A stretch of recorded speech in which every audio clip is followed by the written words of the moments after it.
Hello दोस्तों, स्वागत है हमारे यूट्यूब चैनल अभी क्रिएशंस में। दोस्तों, आप लोगों का बहुत सारा कमेंट हुआ था कि डाक बम और बोल बम में क्या अंतर है, वो सारी चीज़ बताइए, और डाक बम के क्या नियम है वो सारी चीज़ बताइए। तो आज हम आए हैं बाबा बैद्यनाथ धाम मंदिर, और यहाँ पे हमारे साथ है एक बाबा, जो इनसे हम पूछेंगे कि क्या इससे रिलेटेड प्रश्न जो कि आप लोगों ने दिए थे, इसमें हम सारा नोट किए हुए हैं। तो सबसे पहले बाबा जी, अभी एक हमारे जो व्यूवर हैं वो जानना चाहते हैं कि डाक जो कांवरिया है सो कितने प्रकार के होते हैं।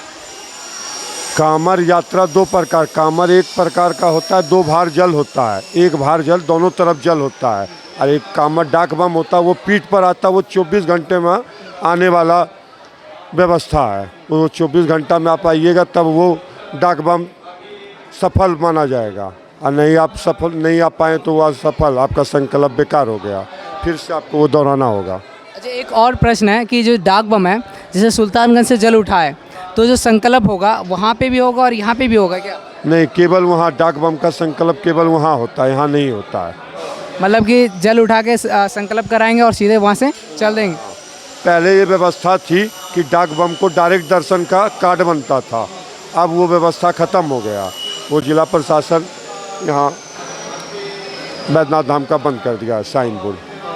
और यहाँ पे एक और चीज़ है कि डाक बम के लिए डाक बम का टिकट वगैरह 3-4 जगह लेना पड़ता है शायद ना? हाँ, वो वहीं से है, बिहार तरफ से। वो अब उसका कोई लाभ नहीं है, वो पहले वो व्यवस्था होता था, अब कोई ज़रूरत नहीं है उसका।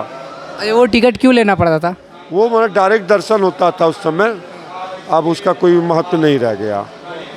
अगर मान लीजिए कि बीच में जैसे कि बहुत सारा डाक बम आते हैं, अब हमारे यहाँ पे आ गए, ठीक है, अब बहुत लंबी लाइनें लग जाती है, बहुत लंबा लाइन अगर लग गया तो उस समय तो रुक गया, तो वो क्या होगा, मान्य होगा या फेल हो जाएगा? अमान्य हो जाएगा। मान्य हो जाएगा। हाँ, तो ये तो कैसे करेंगे जो कि वो मान्य होगा?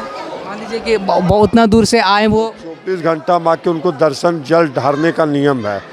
ऐसे बाहरी जैसे अर्घा लगता है तो बहुत डायरेक्ट आके अर्घा में, बाहरी अर्घा में डाल के चले जाते हैं। अच्छा, और कांवर का क्या महत्व है? कांवर का जो बोलो विशेष रूप से बता दो ना। हमको भी नींद लग रहा है, बाबा से पूछिए। कांवर है, कांवर यात्रा चलता है, 105 किलोमीटर का यात्रा जल उठा के बाबा भोले पर चढ़ाने का। 2 जल आता है, एक जल बाबा भोले पर और एक बासुकीनाथ में, यही चढ़ाने की व्यवस्था। वो 4 दिन में 5 दिन में जैसे जिनको अपना सुविधा के अनुसार आते हैं। तो देख सकते हैं, अभी हमें बाबा बताएं कि जैसे कि आप डाक बम आते हैं तो डाक बम में आपको सुल्तानगंज से जल उठाना पड़ता है और वहाँ पे ही संकल्प होता है, ऐसा नहीं कि 2 जगह। और अगर वहाँ से डाक बम आप उठाते हैं और रास्ते में आपको हमेशा चलते रहना पड़ता है, और जैसे ही आप बाबा बैद्यनाथ धाम मंदिर आते हैं तो आपको डायरेक्ट मतलब कि जल चढ़ाने की सुविधा दिया जाता है, ना कि लाइनिंग लगाया जाता है। कभी कभी ऐसा होता है जो काफ़ी भीड़ होने के कारण, जैसे कि सोमवार को ज़्यादातर कांवरिया आते हैं, उसके वजह से काफ़ी भीड़ लग जाता है, जिसकी वजह से लाइनिंग लगाया जाता है।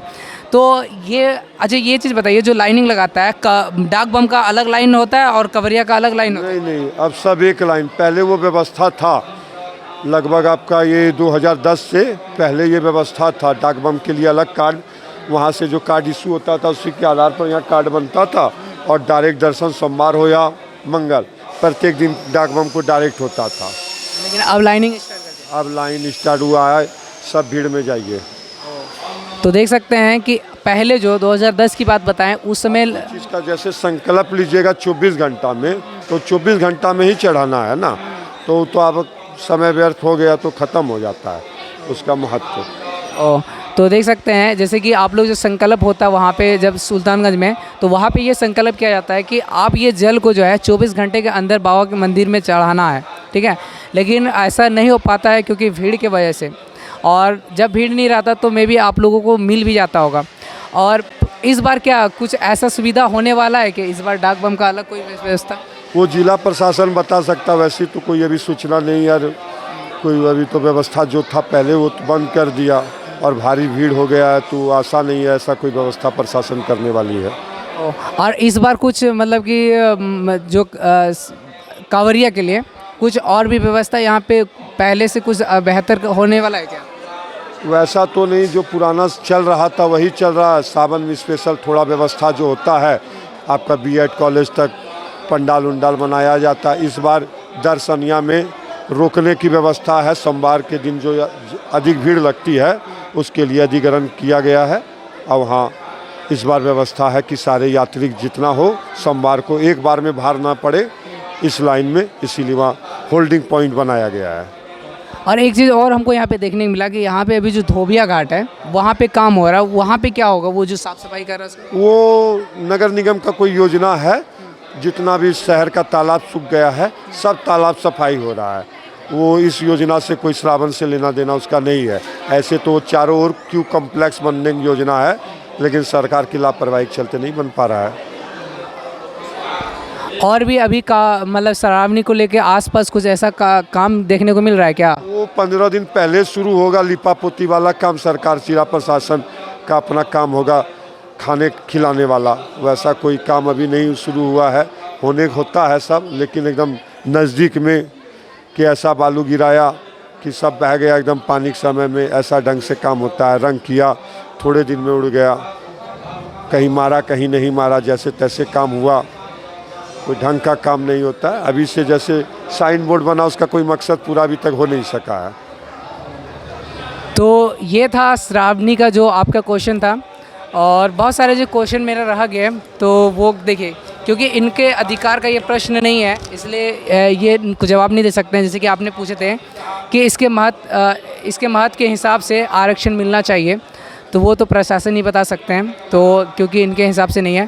पहले मिलते थे, जो भी कांवरिया आते थे रास्ते में उनको सब कुछ मिलाया करता था फैसिलिटीज़, लेकिन अब अभी उस तरह का फैसिलिटीज़ नहीं मिल पा रहा है।